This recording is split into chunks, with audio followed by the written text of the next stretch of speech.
Bonjour fidèles téléspectateurs de la Hope Channel Télévision. Nous vous remercions de suivre l'émission Plan des Affaires, une émission qui vous vient chaque mardi de 16h, de 15h30 à 16h juste. Et nous allons suivre régulièrement de rediffusion pour l'émission. Voilà, dans l'émission Plan des Affaires, nous allons recevoir des entrepreneurs qui vont nous parler de l'entrepreneuriat. On va beaucoup plus apprendre sur le monde des affaires et l'entrepreneuriat. Voilà, aujourd'hui, nous allons recevoir deux entrepreneurs de la place, dont M. Martin Chaouri, qui est un ingénieur civil. Également, il est écrivain. Également, il fait aussi l'entrepreneuriat. Et c'est un coach également en entrepreneuriat. Donc, on va beaucoup apprendre sur l'entrepreneuriat grâce à cet homme. Et aussi, on aura à recevoir M. Yannick Lumbu, l'homme en cravate. M. Yannick, qui va nous parler également de l'entrepreneuriat. C'est un étudiant. Il fait les études également, il fait l'entrepreneuriat. Monsieur Martin Chaouri, bonjour et bienvenue. Bonjour Monsieur Merdi, merci beaucoup pour l'invitation. Voilà. Monsieur Yannick également, à vous, bonjour et bienvenue. Merci beaucoup. Permettez-moi de dire que c'est un grand honneur de faire partie de cette émission aujourd'hui. Un grand honneur pour moi de participer à cette émission sur cette grande chaîne de la ville de Goma que j'admire beaucoup. Voilà. La Hope Channel, merci beaucoup. Ok, c'est nous qui vous remercions également. Voilà, aujourd'hui nous aurons parlé des deux thèmes sur l'entrepreneuriat, deux thèmes qui sont intéressants. Nous allons parler du micro-business et ensuite nous allons parler du macro-business et enfin nous allons clore avec la spiritualité dans le monde des affaires. Nous allons apprendre comment on peut vivre d'une manière spirituelle dans le monde des affaires. À part la partie pratique dans le monde des affaires, il y a aussi une partie spirituelle qu'il faut aussi maîtriser. Si vous n'arrivez pas à dompter la partie spirituelle, vous allez avoir difficile à gagner dans l'entrepreneuriat dans un cadre un peu plus pratique. Voilà, c'est monsieur Martin qui va nous parler beaucoup plus sur la micro-business et la macro-business. Voilà, alors qu'est-ce qu'on peut comprendre par une micro-business et une macro-business? Qu'est-ce que ça nuance au fond? Merci beaucoup Merdi pour l'invitation, c'est ce que j'ai commencé par dire. Voilà. Martin Chaouri, c'est moi, je suis ingénieur civil de profession. Je pars directement avec la question du présentateur, à ce qui concerne le micro-business et le macro-business. Allez-y comprendre que dans l'entrepreneuriat, il y a deux types. Il y a deux types d'entrepreneuriat. Il y a ce qu'on appelle le micro-preneuriat et il y a ce qu'on appelle le macro-preneuriat. Lorsque vous voulez devenir entrepreneur, ou bien lorsque vous voulez entrer dans le monde des affaires, vous devez savoir différencier ces deux éléments. Le premier élément, c'est le micropreneuriat. Le micropreneuriat, c'est cette forme d'entrepreneuriat où vous êtes à mesure d'avoir une activité qui vous génère de l'argent chaque jour. Parce que si vous commencez directement par le macropreneuriat, vous allez avoir beaucoup de problèmes, vous allez avoir beaucoup de soucis. Pourquoi? Parce que ça demande beaucoup de capitaux, ça demande des montants colossaux pour commencer ce genre de business. Le macropreneuriat, si on peut comprendre, c'est justement ce genre ou bien cette forme d'entrepreneuriat qui touche directement ce qu'on appelle l'économie nationale d'un pays, d'une nation, soit d'un continent. Voilà. Et maintenant pour comprendre un peu le micropreneuriat, comme vous le dites, vous dites que c'est de l'entrepreneuriat fait à bas échelle, si j'ai bien compris. Alors c'est quoi la vision avec le micropreneuriat?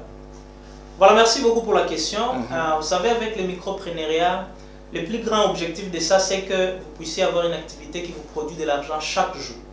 Parce que lorsque vous voulez devenir entrepreneur, il faut respecter ce qu'on appelle la loi du processus. Et pour parvenir à être stable financièrement avec l'entrepreneuriat, il faut passer par des processus. Et le premier processus consiste d'abord à avoir une activité qui vous génère de l'argent chaque jour. Ça peut être dans n'importe quel domaine que vous allez choisir, mais ce que moi je peux d'abord suggérer à toutes les personnes bien évidemment qui veulent aussi se lancer ou qui se lancent déjà dans les macropreneuriats sans les savoir, il faut savoir que vous devez d'abord avoir une activité de vente. C'est la vente qui va vous permettre de pouvoir réussir le micropreneuriat parce que c'est en vendant qu'on est à mesure, n'est-ce pas, de produire de l'argent journalièrement, quotidiennement. Et les revenus que vous allez gagner en vendant, en faisant, je ne sais pas moi, les commerces, ça va maintenant vous permettre d'investir dans ce qu'on appelle les macroprenariats, les business qui touchent l'économie nationale d'un pays. Donc si on a bien compris, on peut passer de microprenariat à macroprenariat. Justement, on peut passer du microprenariat au macroprenariat parce que généralement, les microprenariats, c'est déjà des petits business que vous faites justement pour subvenir à plusieurs besoins qui sont préliminaires. Ça vous permet aussi de gagner de l'argent chaque jour. Et dès que vous avez de l'argent régulièrement, cet argent-là, si vous l'investissez maintenant dans les macroprenariats, vous aurez déjà l'expérience suffisante pour essayer un peu de surmonter les échecs qui sont dans les domaines maintenant du macroprenariat. Voilà, donc le microprenariat, c'est la base. Il faudrait d'abord commencer par là. C'est un message lancé à tous nos jeunes qui sont en train de suivre l'émission Plan des Affaires actuellement. Et on va s'orienter vers M. Yannick Lumbulumbu qui fait l'entrepreneuriat tout en étant également étudiant. D'abord, avant de parler de microprenariat, nous aimerions d'abord savoir comment vous faites pour naviguer entre les études et l'entrepreneuriat. Eh bien, je dois dire que ce n'est pas facile. Voilà. Mais pour moi, je m'établis un plan. C'est-à-dire, au courant de la semaine, parce que nous étudions du lundi au vendredi, voilà, j'essaie de me concentrer dans mes études parce que je dois être excellent. Voilà. Mais au-delà de ça, je dois aussi répondre à certains besoins tels que le frère était en train de les dire. Voilà qu'une entreprise nous permet à répondre à certains besoins, n'est-ce pas? Oui. Et donc, c'est devenu une évidence et surtout que le monde de l'emploi ne nous offre pas ces luxes en sortant déjà à l'université, que l'on puisse accéder à un bon emploi. Et donc, il est très important que l'on puisse réfléchir déjà sur comment est-ce que nous devons former notre vie afin de subvenir à nos besoins, afin de créer quelque chose de mieux dans l'avenir. Voilà, il y a une question qui m'intrigue directement quand vous nous parlez du fait que vous vous organisez. Maintenant, nous aimerions savoir, quand le business et l'école se présentent tous deux au même moment. Je peux m'expliquer. Par exemple, vous avez interrogation à la faculté et également vous avez une commande à honorer. Qu'est-ce que vous allez choisir? Oui, voilà. Parlons déjà de la micro, n'est-ce pas? Oui. Entrepreneuriat. Je dois dire ceci, c'est qu'on peut avoir 5 employés, n'est-ce pas? Oui. Et dans cette catégorie d'entreprise, on peut aller jusqu'à 10 millions de francs congolais en termes de chiffre d'affaires, n'est-ce pas? Et donc, il y a déjà cette personne-là qui peuvent m'aider dans le travail. J'essaie avoir un équilibre entre les études et le travail. Donc je ne saurais pas le faire seul. Là je comprends. C'est comme ça que j'essaie de me départager. Ça se comprend actuellement. Maintenant, quels sont les obstacles auxquels vous faites face, vous, en tant que micro-business, en tant que microprenariat, en tant que micro-entreprise? Eh bien, permettez-moi de soulever ceci. Premièrement, je dois, parce que je fais le droit, vous l'avez énoncé. Bien sûr.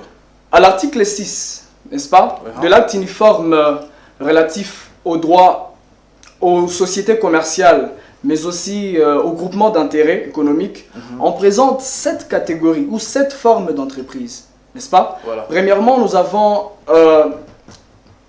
les sociétés à responsabilité limitée, voilà, nous avons les sociétés en commandite simple, nous avons des sociétés en nom collectif, nous avons des sociétés anonymes, des sociétés par action simplifiée, de groupements d'intérêt économique, n'est-ce pas? Oui. Et pour moi, je suis dans le cadre de sociétés à responsabilité limitée.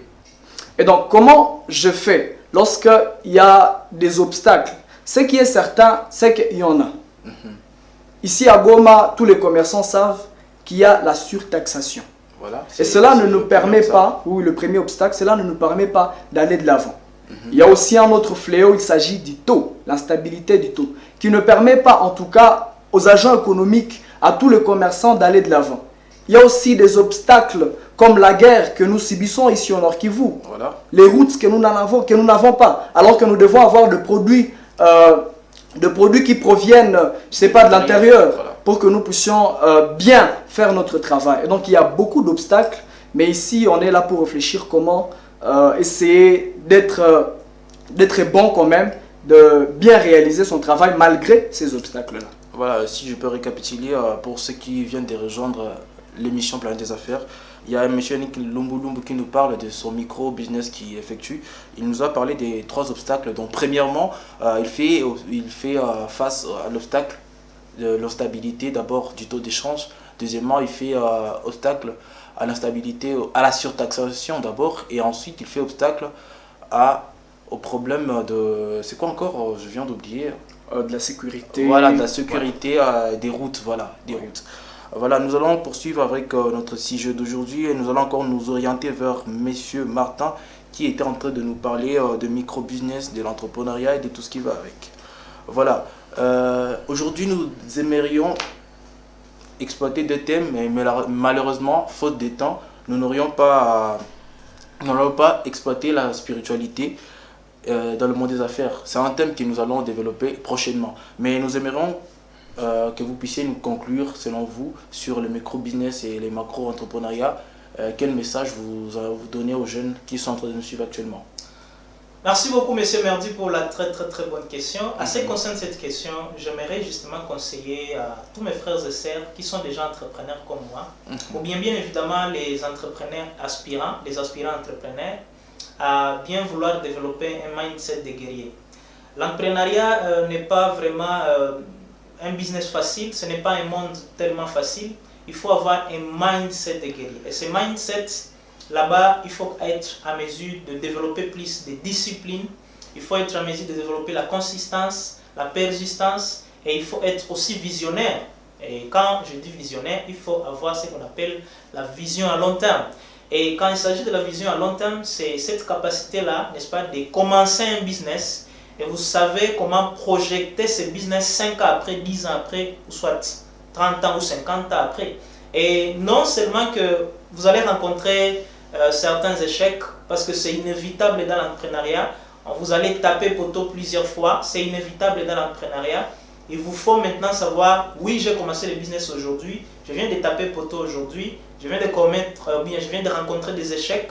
Qu'est-ce que je peux faire maintenant, n'est-ce pas, pour être en mesure de surmonter cela? Parce que je ne vois pas le business aujourd'hui, mais je vois le business après 5 ans, je vois le business après 10 ans, ou soit après 50 ans. Voilà, c'est un message très pertinent. Et M. Yannick, quel message pour la fin vous donnez aux téléspectateurs de la Optionnel Télévision? Le message pour la jeunesse aujourd'hui est que nous devons réfléchir à ce que nous allons faire sortant de l'université, sortant de l'école. Est-ce qu'on aura l'emploi? Voilà.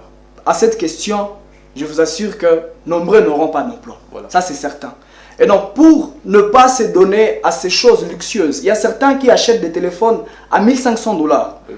Pour créer une entreprise ici, à Goma, INSARL, ça ne coûte que 30 $ et le reste peut suffire pour créer une entreprise qui va subvenir à beaucoup de besoins. Pourquoi ne pas même payer les frais académiques? Donc, vous demandez aux jeunes de Goma de commencer déjà à entreprendre? De commencer déjà à entreprendre. Voilà. J'ai donné une liste de formes de sociétés que je peux d'ailleurs conseiller à mes frères, à mes camarades, aux jeunes de la ville de Goma, afin de savoir que le lendemain, c'est eux. Voilà, ça c'est. Et donc, pour finir, j'aimerais citer Mwali Munyerere qui dit Tumi kale o kamam tumwa, iluishi baadaye kamam falme. Mais ne nous donnons pas aux choses luxueuses aujourd'hui, travaillons pour que nous puissions bénéficier des fruits de notre travail le lendemain. Voilà, merci beaucoup. C'était le message de la fin de M. Yannick.